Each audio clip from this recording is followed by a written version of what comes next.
കോടീശ്വരനായ പ്രൊഡ്യൂസറിനെ പിച്ചക്കാരനാക്കിയ cinema. ശരി, ഒരു 10,000 രൂപ തരും. ഇവരെ കൊണ്ടുവന്ന് താമസിപ്പിക്കുന്നത് ഇയാളുടെ തന്നെ ഗസ്റ്റ് ഹൗസിൽ. പൊട്ടന്മാര്. പിച്ചക്കാരൻ കോടീശ്വരനാവണ കഥയെന്ന് പറഞ്ഞിട്ട് കോടീശ്വരനായ പ്രൊഡ്യൂസറിനെ പിച്ചക്കാരനാക്കിയ സിനിമ. 30 സെക്കൻഡിന്റെ റീൽ തീരേണ്ട കഥയെ 3 മണിക്കൂർ വലിച്ചു നീട്ടിയിട്ടുണ്ട്. ഈ 3 മണിക്കൂറിൽ 2.25 മണിക്കൂർ ധനുഷിന്റെ മാരത്തോൺ ഓട്ടമാണ്. ഈ ഓട്ടം വല്ല ഒളിമ്പിക്സിൽ ഓടിയിരുന്നെങ്കിൽ ഇന്ത്യക്ക് വല്ല മെഡലും കിട്ടിയാണ്. സിനിമ തുടങ്ങുമ്പോൾ ആ പാവപ്പെട്ടവൻ ഓടി തുടങ്ങുന്ന, സിനിമ തീർന്നിട്ടും ആ ഓട്ടം തീരുന്നില്ല.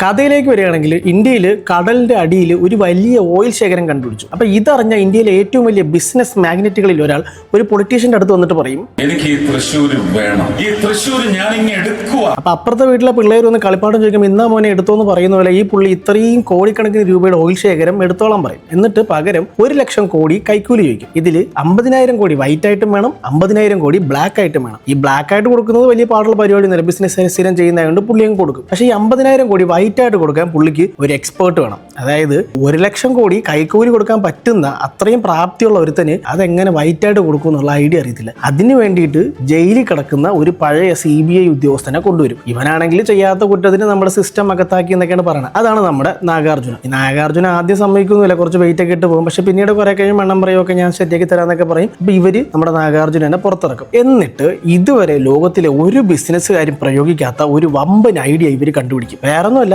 ബിനാമികളുടെ പേരിൽ കമ്പനി തുടങ്ങിയിട്ട് ആ കമ്പനിയിൽ നിന്ന് പൈസ ഇന്ത്യയിലേക്ക് അയക്കുന്നു.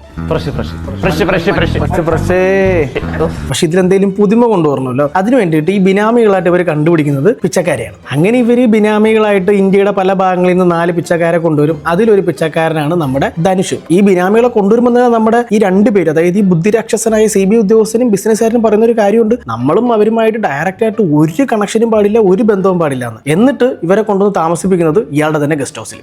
പൊട്ടന്മാര്.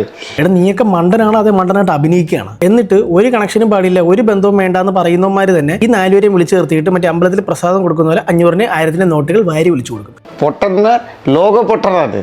പൊട്ടന്ന ലോക പൊട്ടൻ.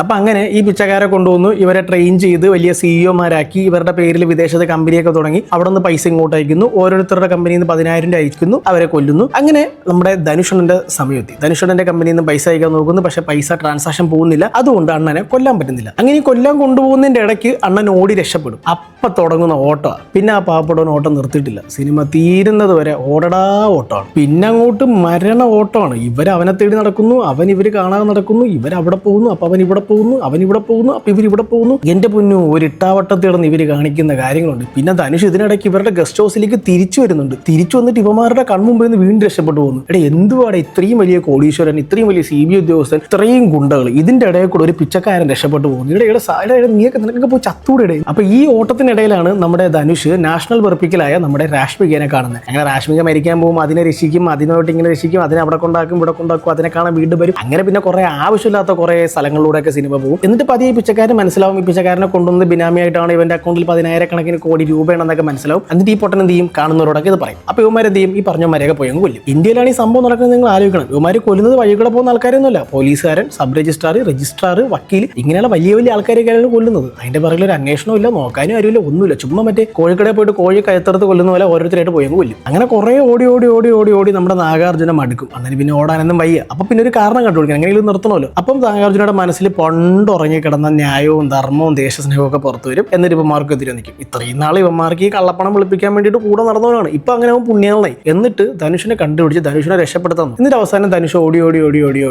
നമ്മുടെ നാഗാർജുനയുടെ മുമ്പിൽ ഒന്ന് പെടും. അപ്പൊ നാഗാർജുന നന്മ വരാവും, മോനെ ഞാൻ നിന്നെ രക്ഷിക്കാൻ വന്നെയാണ്, ഓടാ പ്രാന്ത, നീയാണ് എന്റെ കൂടെ നടന്നത്, 3 പേരെ കൊന്നു, നീ എന്നെയും കൊല്ലുള്ള പരിപാടിയാണെന്ന് പറഞ്ഞിട്ട് ഇവനെ കൊണ്ടുവരുന്നത് പൂട്ടിയിടും. ഇവരുടെ കൂടെ ഖുഷ്ബു എന്ന് പറഞ്ഞിട്ട് ഒരു പിച്ചക്കാരിയെ കൊണ്ടുവന്നിട്ടുണ്ടായിരുന്നു. പുള്ളിക്കാരി ഗർഭിണിയായിരുന്നു. ഈ പുള്ളിക്കാരി ധനുഷ് തമ്മിൽ അത്യാവശ്യം നല്ലൊരു അടുപ്പമായിരുന്നു. അപ്പൊ പുള്ളിക്കാരിയെ കൊന്നിട്ടില്ല, ജീവനോടെ ഉണ്ടെന്ന് പറയും. എന്നെ വെറുതെ വിട്ട് കഴിഞ്ഞാൽ കാണിച്ചു തരാം, നമുക്ക് രക്ഷപ്പെടുത്താന്നൊക്കെ പറയും. ഖുഷ്ബുവിനെ എവിടെ ഒരു സ്ഥലത്ത് മാറ്റി പാർപ്പിച്ചേക്കുക. അവിടെ ചെല്ലുമ്പോൾ ഇത് മണത്തറിഞ്ഞ് നമ്മുടെ വില്ലന്മാരും ഗ്യാങ്ങും അവിടെ വരും. പിന്നെ അങ്ങോട്ട് വെടിവെപ്പും ബഹളമാണ്. സിനിമ തുടങ്ങിയപ്പോൾ തൊട്ട് ധനുഷിന്റെ പുറകെ ധനുഷിനെ പിടിക്കാൻ പോകുന്നു.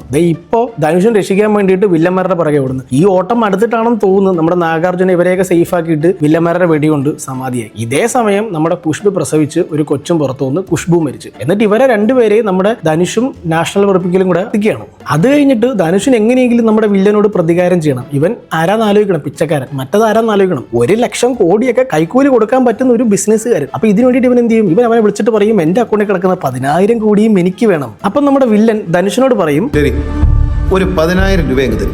എന്നിട്ട് നമ്മുടെ നാഗാർജുന മറ്റേ നേരത്തെ പറഞ്ഞ വെടിവെപ്പില്ലേ, ആ അങ്ങോട്ടും ഇങ്ങോട്ടും മറ്റേ മാരക വെടിവെപ്പിനിടയ്ക്ക് ഒരു വീഡിയോ റെക്കോർഡ് ചെയ്തു അത്രേ. അതിൽ ഈ പൈസയെക്കുറിച്ചും ഇത് എന്തിനാണ് ഉപയോഗിക്കുന്നതെന്നുള്ള ഫുൾ ഡീറ്റെയിൽസ് പറഞ്ഞിട്ടുണ്ടെന്ന്. ഈ വീഡിയോ ഒരു പെൻഡ്രൈവിലാക്കിയിട്ട് നമ്മുടെ ധനുഷ് ഇവന്മാർക്ക് കൊടുത്ത് ഭീഷണിപ്പെടുത്തും. ഇതിനിടയ്ക്ക് നമ്മുടെ നാഗാർജുന ഒരു 10,000 കോടി ഏതോ ഒരു ഷെഡിൽ മറച്ചു വെച്ചിരിക്കും. അതായത് റോഡ് സൈഡിലുള്ള ഏതൊരു കടയുടെ ഷെഡിനകത്ത് 10,000 കോടി വെച്ചേക്കുക, എന്തോ മറ്റേ പൂച്ചയും പറ്റിയെ കെട്ടിയിടുന്ന പോലെ. ഈ ധനുഷ് ഒരു ദിവസം ഒരു ലോറിയും കൊണ്ട് പോയിട്ട്, ഐ റിപ്പീറ്റ്, ഒരു ലോറിയും കൊണ്ട് പോയിട്ട് ഒരു രാത്രി കൊണ്ട് ഒറ്റയ്ക്ക് പോട്ടെ ലോറിക്കാരനെ വിളിച്ചാണ്. ഇവർ രണ്ടുപേരും കൂടെ 10,000 കോടി ആ ലോറിയിൽ ലോഡ് ചെയ്തിട്ട് മറ്റേ ബിസിനസ്സുകാരന്റെ വീട്ടിൽ കൊണ്ടുവന്ന് തട്ടിയതിനു ശേഷം ധനുഷ് വീഡിയോ കഴിച്ച് അവരെ ഭീഷണിപ്പെടുത്തിട്ട് ഇന്ന സ്ഥലത്തേക്ക് വരാൻ പറയും. എന്നിട്ട് നമ്മുടെ ധനുഷും നാഷണൽ വെറുപ്പിക്കലും കൂടെ ഈ വില്ലനെയും കൊണ്ടുപോയി മാലിന്യ കുമ്പാരത്തെ കൊണ്ടുപോയിട്ട് പിന്നെ മാരക ഫൈറ്റാണ്, അങ്ങോട്ടും ഇങ്ങോട്ടും ഭയങ്കര ഫൈറ്റാണ്. ഇതിനിടയ്ക്ക് ഒരു മെഡിക്കൽ മിറാക്കിളൊക്കെ നടക്കുന്നുണ്ട്. ആ പൾസ് പോയ നമ്മുടെ ഖുഷ്ബുടെ കൊച്ചിന് നമ്മുടെ നാഷണൽ വെറുപ്പിക്കൽ CPR കൊടുത്ത് ജീവനൊക്കെ വെപ്പിക്കുന്നുണ്ട്. അത് കഴിഞ്ഞ് ഈ ഫൈറ്റിനിടയ്ക്ക് നമ്മുടെ ധനുഷ് ഈ വില്ലനെ കൊല്ലുന്നു. അത് കഴിഞ്ഞ് നമ്മൾ വിചാരിക്കും ഓക്കെ വെറുപ്പിക്കലൊക്കെ തീർന്നു പറഞ്ഞിരിക്കുമ്പോൾ നമ്മുടെ നേരത്തെ പറഞ്ഞ ആ ഒരു ഓയിൽ ശേഖരം ഇന്ന മോനെ നീ എടുത്തു എന്ന് പറഞ്ഞ് കൊടുക്കാതിരുന്ന പൊളിറ്റീഷ്യൻ അടുത്ത് വേറെ ആരോ ആയിട്ട് ഡീൽ ഉണ്ടാക്കുക.